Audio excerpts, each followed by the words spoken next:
अस्सलाम वालेकुम अमर सोपिया फास्ट न्यूज़ माया साजिद कोराई खबर शामिल करासी घोटकी मदर labour union federal canal area water board national labour federation Ghotki zone पारा मुतालबन जी मञता लाइ डायरेक्टर सीडा ऑफिस अॻियां एहतजाजी मुज़ाहिरो।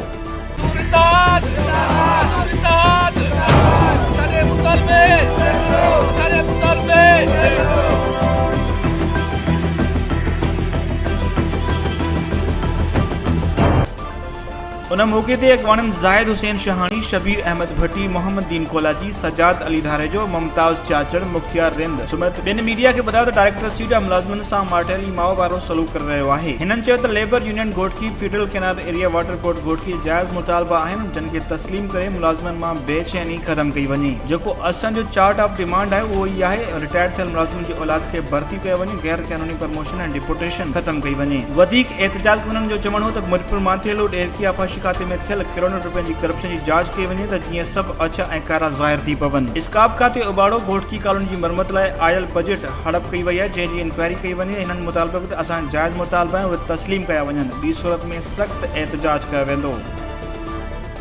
वधीक ख़बरुनि ऐं अपडेट्स लाइ ॾिसंदा रहो फास्ट न्यूज़।